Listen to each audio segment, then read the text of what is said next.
Bismillahirrahmanirrahim. Assalamualaikum warahmatullahi wabarakatuh. Semangat pagi. Alhamdulillah, semoga pagi hari ini anak-anakku masih dalam keadaan sehat walafiat dan masih bisa menjalankan kewajibannya sebagai muslim yang baik.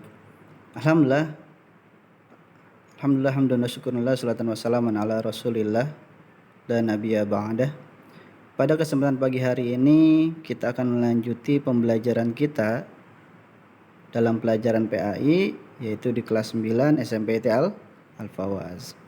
Baik, mudah-mudahan anak-anakku selalu diberikan kesehatan dan semangat yang tinggi dalam menuntut ilmu. Baik, pada pertemuan kali ini kita akan membahas tentang tata krama, sopan santun, dan rasa malu. Nah, ini adalah pembelajaran yang paling penting atau sangat penting dalam kehidupan kita. Karena apabila kita tidak memiliki tata krama yang baik, tidak memiliki sopan santun dan rasa malu, maka kita bukan seorang pribadi yang baik. Ya, karena orang itu bisa dikatakan baik apabila dia memiliki tata krama yang baik dan sopan santun terhadap orang lain, keluarga, dan baik itu lingkungannya. Baik, sebelum kita belajar lebih lanjut lagi, kita akan membahas tentang, ini dia, sebaik-baiknya manusia adalah yang bermanfaat bagi orang lain. Perlu kita sadari bahwasanya orang yang bermanfaat itu atau orang yang baik itu adalah yang memiliki manfaat, ya, yang memiliki manfaat untuk orang banyak, sering membantu orang, ya, sering menaburkan kebaikan kepada orang lain, itu merupakan sebuah manfaat yang bisa kita berikan pada orang lain. Nah, lalu berikutnya kita masuk ke dalam tujuan pembelajaran. Apa tujuan pembelajaran kita pada kesempatan pagi hari ini? Tujuan pembelajaran kita yang pertama meyakini bahwa tata krama, sopan santun, dan malu adalah ajaran agama Islam. Ya. Kenapa ajaran agama Islam? Karena di dalam Al-Quran, di dalam hadis, ya, itu terdapat tata krama atau sopan santun dan malu yang diajarkan oleh agama Islam. Yang kedua, menghayati tata krama, sopan santun, dan malu dengan baik. Ya, kita menghayati apa sih tata krama itu? Apa pentingnya bagi kita? Kenapa kita harus memiliki tata krama, sopan santun, dan rasa malu? Nah, ini perlu kita hayati. Berikutnya, memahami tata krama, sopan santun, dan rasa malu dengan benar. Kita pahami apa arti dari tata krama dan apa fungsinya dan sebagainya dengan benar, sehingga nanti di dalam pengaplikasiannya atau di poin keempat adalah kita dapat melaksanakan perilaku tata krama, sopan santun, dan rasa malu dengan benar terhadap orang lain, terhadap keluarga, teman, dan sebagainya. Itu adalah tujuan pembelajaran kita pada pagi hari ini. Nah, lalu berikutnya, tujuh esensinya. Apa tujuh esensinya? Tujuh esensinya adalah yang tujuh esensi Al-Fawaz adalah, ya, dengan adanya ini merupakan sebuah self leadership yang baik buat kita dan menjadikan diri kita berakhlakul karimah, lebih giat lagi dalam beribadah, dekat dengan Al-Quran karena di dalam Al-Quran terdapat kandungan-kandungan yang mempelajari tentang tata krama dan sopan santun, bahkan rasa malu. Lalu berikutnya berpikiran kritis dan kreatif. Oke, kita masuk ke yang berikutnya. Pengertian tata krama. Tata krama adalah cara aturan perilaku kita berinteraksi dengan dan bergaul dalam kehidupan sehari-hari. Jadi tata krama ini adalah sebuah cara atau aturan, ya, atau cara berinteraksi kita dengan orang lain dan cara kita bergaul dengan orang lain yang berlaku di dalam kehidupan sehari-hari. Ya, contohnya manusia adalah makhluk sosial yang tidak dapat hidup sendiri. Agar kita dapat dihargai, ya, agar kita dapat disenangi oleh orang lain yang mana kita membutuhkan mereka, yaitu dengan cara apa? Dengan cara berperilaku sesuai dengan aturannya. Nah, jadi tata krama itu mengatur seluruhnya. Itu seperti itu. Nanti untuk lebih lanjut contoh-contohnya akan ada di bagian terakhir. Nanti kita akan bahas di bagian akhirnya. Lalu berikutnya pengertian sopan santun. Sopan santun adalah sikap atau perilaku yang dilakukan seseorang terhadap orang lain dengan wajar. Jadi adalah sikap atau perilaku yang dilakukan oleh kita kepada orang lain. Baik itu teman, keluarga, atau orang yang tidak kita kenal ataupun yang kita kenal. Contohnya apa? Jika berbicara maka berbicaralah dengan baik, dengan tutur kata yang baik, lemah lembut, dan dengan perkataan yang baik, tidak perkataan yang kasar, bahkan menjatuhkan, bahkan menjelekkan. Itu ya, itu adalah sopan santun. Jadi sopan santun itu berupa sikap atau perilaku. Lalu berikutnya, pengertian malu atau rasa malu. Malu adalah perasaan tidak enak hati karena berbuat sesuatu yang kurang baik. Karena yang dilakukan berbeda dengan norma-norma yang diyakini benar. Ya, ini adalah malu. Jadi kalau kita salah terus kita merasa malu, berarti kita masih memiliki rasa malu. Tapi kalau kita berbuat salah, berbuat seenaknya dan kita tidak merasa malu, nah berarti itu dipertanyakan. Ya, berarti kita sebenarnya tidak punya rasa malu. Karena rasa malu itu adalah perasaan tidak enak hati jika berbuat salah. Itu ya, nanti untuk contoh lebih detail lagi kita akan bahas di bagian akhir. Nah, manfaat. Apa manfaat kita memiliki tata krama, sopan santun, dan rasa malu? Manfaatnya yang pertama adalah mendapat pahala dan bernilai ibadah. Dalam sebuah peribahasa matan al-haya'u minal iman. Bahwasanya malu-malu itu adalah sebagian daripada iman. Artinya itu mendapatkan sebuah nilai ibadah buat kita.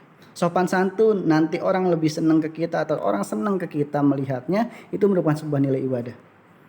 Mendatangkan keharmonisan dalam kehidupan. Dengan kita bertutur kata baik, berperilaku baik, ya sopan santun, dan memiliki tata krama dalam kehidupan kita, maka itu akan jadi harmonis. Beda halnya kalau seandainya kita sering berbicara kasar, ya keras, ya tidak ada keharmonisan di dalamnya. Timbulnya rasa hormat dan saling menghargai. Nah, dengan adanya ini kita bisa dihormati dan kita bisa menghormati. Bagaimana kita bisa dihormati sama orang lain sedangkan kita sendiri selalu berkata kasar, selalu berperilaku salah, sehingga orang lain tidak menghargai dan menghormati kita. Ya, dengan adanya tata krama dan sopan santun yang kita miliki dan rasa malu yang kita miliki, maka orang akan hormat dan semuanya akan saling menghargai. Yang terakhir, terciptanya keamanan dan kenyamanan bersama. Ya, dengan kita memiliki semuanya, maka akan terasa aman dan akan terasa nyaman. Maka dari itu, jangan mementingkan kepentingan pribadi. Nah, kita akan belajar implementasinya. Bagaimana cara implementasinya di dalam kehidupan kita sehari-hari. Ya. Nah, implementasi kalau di rumah seperti apa sih? Nah, kalau di rumah, tata krama di rumah ketika berjalan di depan orang tua atau anggota keluarga, ucapkan permisi dengan sedikit membungkuk. Ini adalah tata krama. Ya, atau ketika di jalan kita lewat ada orang yang lebih tua daripada kita mau numpang lewat, nah kita sedikit membungkukkan sambil bilang permisi atau assalamualaikum, itu bisa. Itu tata krama. Yang kedua, minta izin ketika hendak keluar rumah. Nah, ketika kita mau izin keluar rumah, kita minta izin ke orang tua. Ya, dengan alasan yang benar, dengan alasan yang sejujur-jujurnya.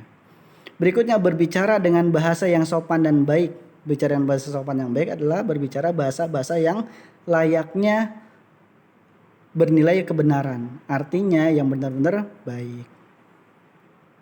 Ya, jangan sampai sama orang tua ngomongnya gua, lu. Nah, ini kan tidak baik, tidak sopan.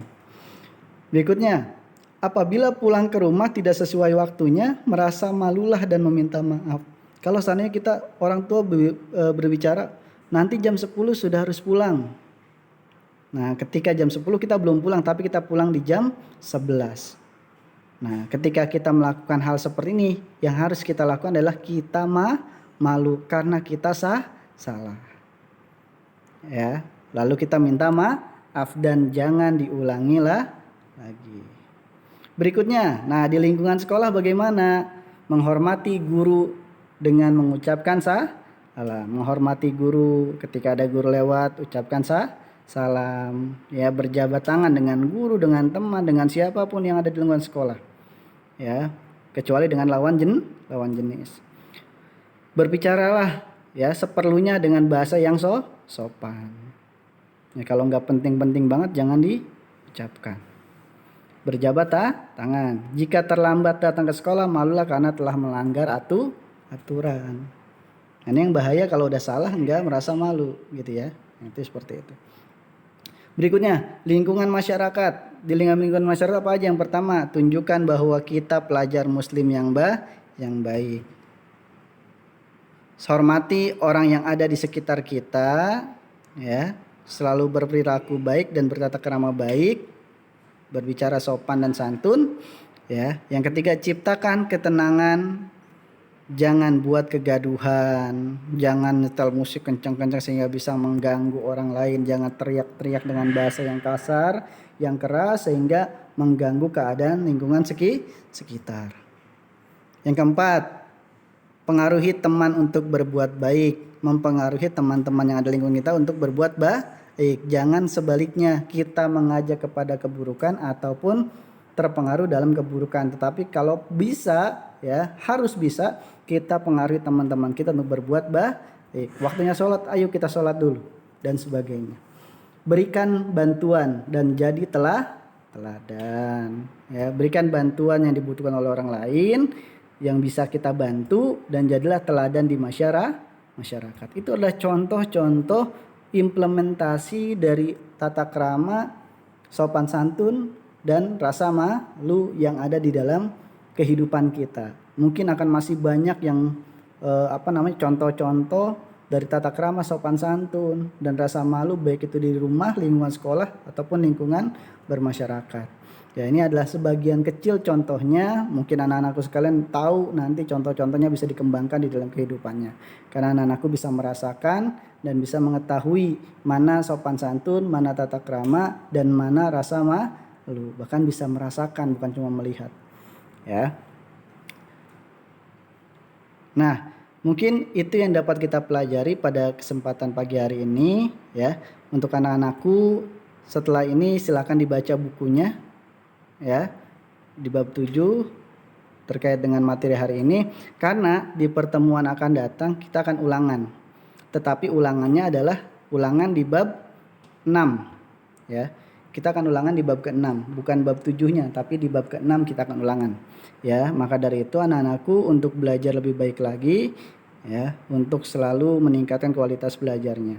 Mungkin sekian yang dapat Ustadz sampaikan. Semoga anak-anakku selalu diberikan kesehatan, ketabahan dan kekuatan dalam menghadapi pembelajaran jarak jauh ini. Sekian dari Ustadz, jangan lupa belajar baca bukunya. Di pertemuan akan datang kita ulangan harian bab 6. Soalnya nanti berbentuk Google Form yang nanti anak-anakku bisa isi di dalam Google Form yang akan Ustadz serahkan melalui wali kelasnya. Ya, sekian pembelajaran pada kesempatan pagi hari ini. Terus semangat, jadilah yang terbaik ya. Jangan pernah mengecewakan diri sendiri dan orang lain, khususnya orang tua. Sekian, wabillahi taufiq wal hidayah, waridho walinayah. Wassalamualaikum warahmatullahi wabarakatuh.